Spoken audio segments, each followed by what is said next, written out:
студентите знаат да препознаат само класичен вид на корупција, односно кога професор ќе побара парични средства од нив во замена за да добијат оцена, или алтернативно кога ќе им побара да купат книга во замена повторно за да добијат повисока оцена или да го положат предметот. И тоа се оние најдиректни видови на корупција. Меѓутоа студентите за жал не ги препознаваат повисоките видови на корупција или скриени видови на корупција.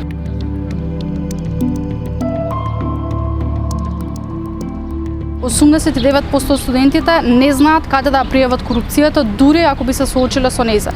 Ова значи дека на УКИМ и на останатите државни и приватни универзитети им требаат механизми најнапред за како ќе се справи универзитетот и државата со корупцијата во високото образование, но секундарно, можеби поважно од перцепција на студентите, едукација за како да се искористат тие механизми.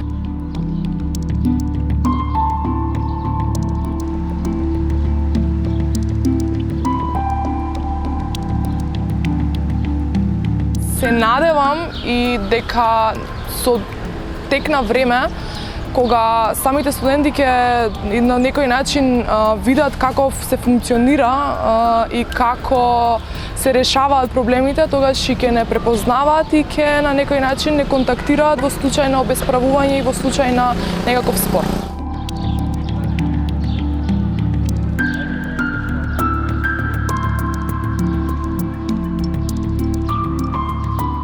Јас као студентски правобранител не сум добила покана за соработка, покана за состанок воопшто, да се запознаеме и да на некој начин дискутираме како да се избавиме од оваа цела ситуација. До сега не сум добила таква покана, ниту па некаква си желба за соработка, така што според некои мои убедувања, во оној момент кога офицерот заедно со ректоратот ќе го признаат моето место како активен чинител во академската заедница и ќе воспоставиме една мрежа на општа функционалност, тогаш веќе ќе имаме и резултати и ќе имаме и некое придвижување.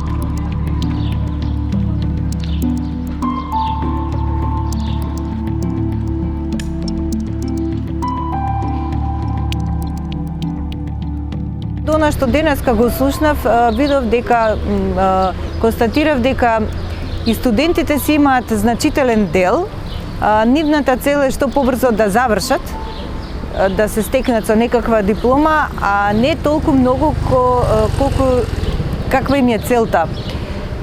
Тука е прашањето на нивната цел, зошто учат? Учат за да знаат или учат само колку да имаат дипломата за понатаму? Значи, ако се разбуди свеста кај студентите дека посетуваат факултет за да се стекнат со знаење, па потоа со знаење да конкурираат, тогаш и ќе се намалат тие форми на корупција од нивна страна. Загрижувачко беше тоа што секој вид на труд има своја цена и тоа студентите го прават и тоа наистина ме разочара.